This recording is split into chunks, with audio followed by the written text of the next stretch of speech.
Magandang araw kaibigan! Tuloy po kayo sa Felicidad's Channel. Sa mga kwento ng buhay at pag-ibig na hinalukay sa natatagong baul ni Felicidad. Pero bago po tayo magpatuloy, huwag niyo pong kalilimutan na i-like ang video, i-subscribe ang channel, at i-click ang notification bell para lagi kayong updated sa mga parating pa na upload.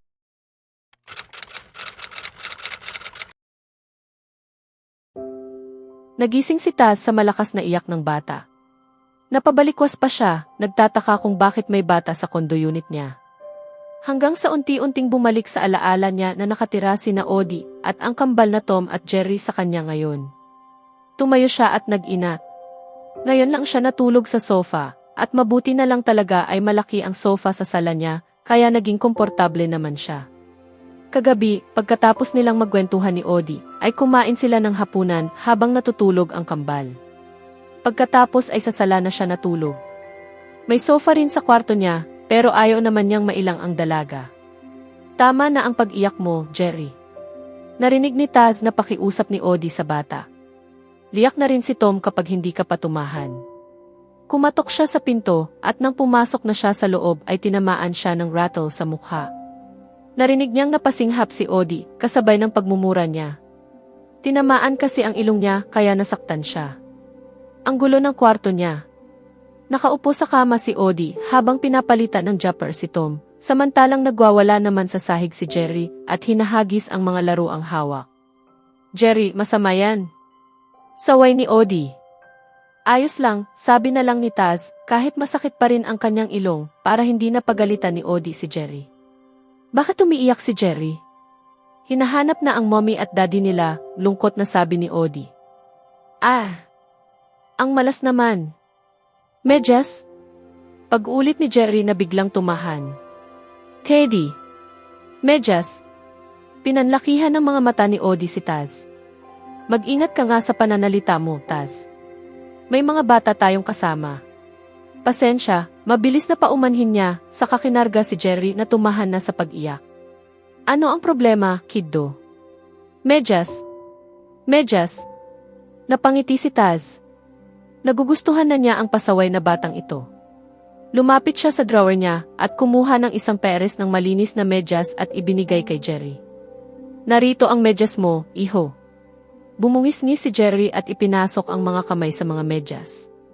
Ibinaba na ito ni Taz sa kama dahil tahimik naman na ang bata at mukhang kailangan ni Odie ng tulong. Gusto mo ba kitang tulungan? Tanong agad ni Taz paglapit niya kay Odie. Sa pagkagulat niya, idinikit ni Odie sa mukha niya ang nakabilot na diaper na amoy. Amoy? Ano yan? Tae ba yan ni Tom? Tae! Tae! Pag-ulit naman ni Jerry, parot ba ang batang iyan? Naiinis na tanong niya, saka hinawakan sa pulsuhan si Odie nang tangkain nitong muling idikit sa pisngi niya ang diaper. Hep! Nakaisa ka na. Bakit ka ba nagagalit? Kung ano-anong salita kasi ang itinuturo mo kay Jerry, nailing na sabi ni Odie. Saka huwag kang ang maarte. Diaper lang yan. Kung umarte ka naman, para yung dumi mismo ang dumikit sa iyo. Eksaheradong sumimangot si Taz. Amoy tae pa rin yan. Taz Devlin Fortu. Saway ni Odie. Sa pagkakataong iyon ay napangiti siya. Namula ang mga pisngi ni Odie. Mukha itong gustong sakalin siya at ang cute noon. Sige na nga. Susubukan kong bantayan ang pananalita ko mula ngayon. Itapon mo na nga lang yung dirty diaper, nailing na sabi ni Odie. Kailangan ko ba talagang hawakan yan?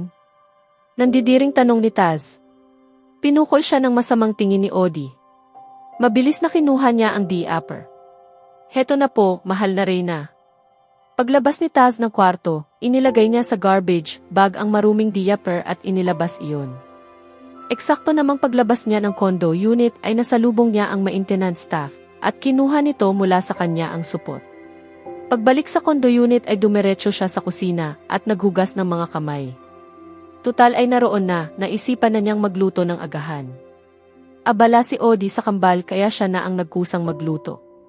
Nagsaing muna siya para habang nagluluto siya ng ulam mamaya ay naluluto na ang sinaing. Mag-isa siyang nakatira, kaya marunong siyang magluto kahit kaunti. Jerry. Huwag!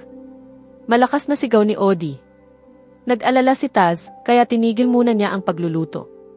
Nagpunta siya sa kwarto, pero wala na roon sina Odi at ang kambal. Naririnig niya ang mga ito sa loob ng banyo. Bukas ang pinto kaya dumiretso na siya sa loob at grabe naman, naibulalas lang ni Taz sa isip nang makita si Odi na basang-basa. Dahil doon, humakab sa katawan niya ang kanyang damit. Ngayon, malinaw nang nakita ni Taz ang lasi na itim na bra ni Odi, ang hugis ng kanyang dibdib, at ang maganda niyang kurba sa ilalim ng manipis at basang tela ng kanyang damit. Ang init ng kanyang itsura. Taz, favor. Pwede mo bang kunin ang shampoo ng kambal? Pakiusap ni Odi. Pinuwersa niya ang sarili na iangat ang tingin sa mukha ni Odi. Maling desisyon dahil ang sexy pa rin itong tingnan ngayong basa na ang buhok nito. Ang maliliit na patak ng tubig na dumadaloy sa katawan niya ay nakakaakit kay Taz na dumikit at dilaan iyon sa balat ni Odi. Nagwawala na ang bawat hormone sa kanyang katawan at tila inuutos sa kanya na yakapin ang dalaga at paliguan ng halik sa bawat sulok at kurba ng kanyang magandang katawan. Nagtagis ang mga bagang ni Taz sa pagpipigil, lalo na nang magsimula na talagang mag-init ang katawan niya. Malapit na siyang mawalan ng kontrol. Hindi halos pinapansin ni Taz ang kambal na naglalaro sa malaking bathtub. Sandali lang, ang bumulong niya ng may pagkaulo. Pakiramdam niya, kailangan niya ng tubig. Pero bago iyon, kinuha muna niya ang shampoo mula sa mga gamit ng kambal at iniabot kay Odi. Mumiti ng matamis si Odi sa kanya. Salamat, sabi niya. Iyon na ang naging katapusan ni Taz. Ang matamis ng ngiti ni Odi ay nagbigay sa kanya ng malaking pagnanasa. Naglakad siya paatras, palabas ng banyo bago pa siya mapansin ni Odi. Gusto sana kitang tulungan pero kailangan ko nang umalis, Odi. Tawagan mo ako kung may mangyari, bulong niya sa isip. Ah, Taz, ang walang awa mo ngayong gabi, paungo ni Natasha. Habang siya ay humihinga ng mabigat, ipinagpatuloy ni Taz ang pagtutok sa kanya mula sa likuran. Paulit-ulit siyang kumikilos, mabilis at buong lakas, habang pinapadama ang bawat galaw. Upang dagdagan ang kasiyahan ni Natasha, mahigpit niyang hinawakan ang isa sa dibdib nito sa isang kamay, habang ang kabilang kamay ay nanatiling matatag sa baywang niya. Taz. Palakas ng palakas ang ungol ni Natasha. Parang aabot na ako, mahal. Alam ko na, mahinang bulong ni Taz. Ilang sandali pa, ramdam niya ang paglabas ng damdamin ni Natasha. Mas lalo siyang kumilos ng mas mabilis at mas matindi hanggang sa siya naman ang maramdaman ang kasiyahan.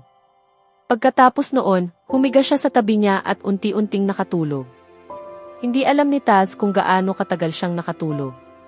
Nang magising siya, natagpuan niyang nasa ibabaw siya ni Natasha. Hinahalikan siya sa leg habang ramdam ng mga kamay nito ang kanyang katawan. Napakaganda ng karanasan natin, mahal, bulong ni Natasha sa kanyang tainga na may pang-aakit. Laging espesyal ang sandali natin, Natasha, sagot ni Taz na may pilyong ngiti, paalala sa kanilang pagkakalapit. Miss na kita, mahal, bulong ni Natasha habang unti-unting bumababa ang kamay nito sa kanya. Ilang sandali lang, tuluyan na. Napabuntong hininga si Taz, ngunit hindi niya naramdaman ang pangangailangan para sa ikalawang pagkakataon. Matapos ang nangyari, hindi niya maiwasang maramdaman ang hiya sa kanyang ginawa.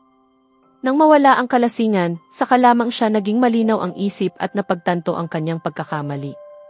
Iniiwasan niya si Natasha dahil nahihirapan siyang labanan ang sariling damdamin. Ngunit kanina, matapos siyang akitin nito sa bar kung saan sila nagtagpo, nagpadala siya sa dikta ng kanyang katawan. Umiinom na siya noon at mahirap labanan ang pang-akit ni Natasha, lalo na't alam na alam nito kung paano siya mapasaya. Ang masama lang, ibang babae ang nasa isip niya buong gabi.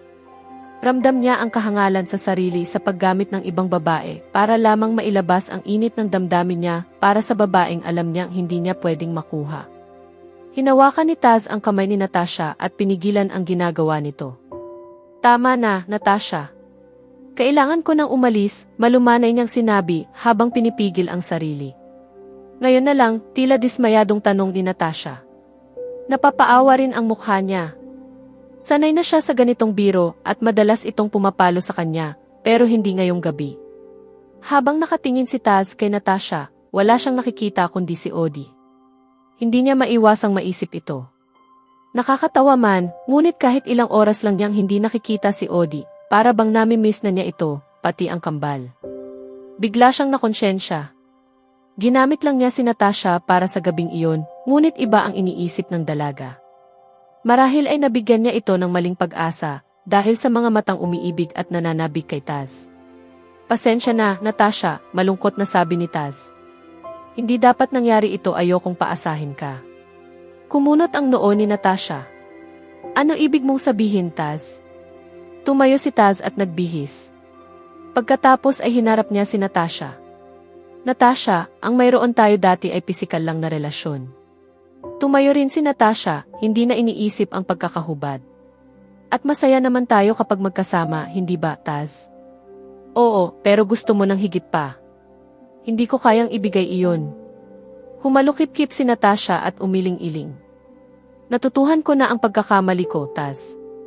Kung gusto kong manatili ka, hindi ko dapat hilingin ang higit pa. Gusto ko lang na manatili ka sa akin, kaya hindi na ako hihingi ng anumang higit sa kaya mong ibigay. Kayang-kaya kong makontento sa kung anuman ang ibibigay mo. Noon, hindi nahirapan si Taz na iwan ang mga babae dahil alam niyang mababao lang ang damdamin nila para sa kanya. Ngunit iba si Odi. Sa pagkakataong iyon, naging maingat na siya. Ayaw niyang masaktan ang kahit na sinong babae dahil gusto niyang maging mabuting tao para sa nag-iisang babaeng may purong damdamin para sa kanya, si Odi. Pasensya na, Natasha, tapat na sabi ni Taz. Hindi na ako pwedeng makipagkita sa iyo o sa kahit na sinong babae. Bakit? Kunot noong tanong ni Natasha. Hindi nakasagot si Taz. Hindi rin niya alam kung paano sasagutin ang tanong na iyon. Nanlaki ang mga mata ni Natasha. May mahal ka na ba?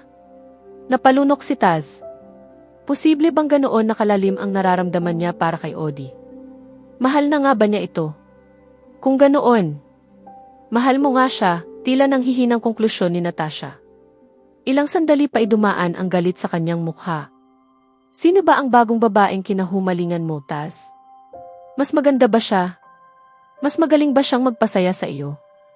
Anong klaseng babae ba siya? Huwag mo siyang pagsalitaan ng ganyan. Hindi mo siya kilala, banta ni Taz. Nag-init ang kanyang ulo sa mga sinabi ni Natasha tungkol sa babaeng mahal niya. Tingnan mo, Natasha. Humihingi talaga ako ng paumanhin sa lahat. Mas mabuti para sa'yo na wala kang makasamang tulad kong magulo ang buhay. Taz. Pakiusap ni Natasha. Maniwala ka sa akin, Natasha. Mas nararapat sa'yo ang isang lalaking higit na mabuti kaysa sa akin, seryosong sabi ni Taz. Pagkatapos ay tumalikod na siya at walang lingon-likod na lumabas ng apartment ni Natasha. Ipinangako niya sa sarili na si Natasha na ang huling babaeng masasaktan at mapapaasa niya. Sa ngayon, ang nais na lamang niyang gawin ay ibuhos ang buong atensyon niya sa babaeng mahal niya. Napahinto siya sa sariling isip. Diyos ko! Nasabi ko nga ba iyon? Pagkasakay ni Taz sa kotse ay agad niyang kinuha ang kanyang cellphone at tinawagan si Oreo. Wala siyang pakialam kahit 2:00 na ng madaling araw. Kung hindi mo ibababa ang tawag na iyan ngayon din, papatayin kita kapag nagkita tayo. Iritado at antok na bati ni Oreo nang sagutin ang tawag. Mahal ko si Odi, hindi makapaniwalang sabi ni Taz, binaliwala ang pagbabanta ng kaibigan, pati na ang katotohanang ginising niya ito sa 10 oras ng gabi. Matagal ko nang alam iyon, ikaw talagang matigas ang ulo. Napakurap si Taz sa gulat. Alam mo nang mahal ko si Odi. Narinig niyang bumuntong hininga si Oreo sa kabilang linya, tila unti-unting kumakalma at nahihimasmasan. Taz, kung hindi mo napapansin, handa mong gawing panangga ang sarili mong katawan para kay Odi. Ilang beses mo nang inilagay sa panganib ang buhay mo para sa kanya. At kahit marami kang ibang lugar na pwedeng puntahan, pinili mo pa ring manatili sa tea house. Hindi ka kailanman nag-alaga ng babae sa paraang inaalagaan mo si Odi. Noon, wala kang pakialam kahit may babaeng umiiyak at nagmamakaawa sa harap mo. Pero pagdating kay Odi, hindi mo kayang makitang may tumulo man lang na luha sa kanya. Kaya nga halos magpaalipin ka para lang mapasaya siyang muli, hindi ba? Hindi mo gagawin ang lahat ng iyon kung hindi mo siya mahal. Napanganga si Taz. Wala na siyang nagawa kundi sumang-ayon sa lahat ng sinabi ng kaibigan. Mahal nga niya si Odi. Hindi tuloy niya napigilang mapangiti. Huwag kang humiti ng ganyan, iritadong saway ni Oreo. Ang babaeng mahal mo ay handang sundan hanggang kabilang buhay ang namatay niyang nobyo. Taz, mas mahirap kalabanin ang alaala ng isang taong wala na kaysa sa isang karibal na buhay. Nawala ang ngiti ni Taz. Tama si Oreo. Mahal na mahal ni Odie si Pluto hanggang ngayon. Hindi siya makakaeksena agad. Narinig ni Taz na naghikab si Oreo sa kabilang linya. Ano na ang balak mong gawin ngayon? Matagal bago sumagot si Taz, pinag-isipan ang bawat salitang binitawan niya. Maghihintay ako. Maghihintay ako hanggang sa kaya na akong tingnan ni Odie sa ibang paraan. Pero hanggat hindi pa niya kaya, nandito lang ako bilang kaibigan niya.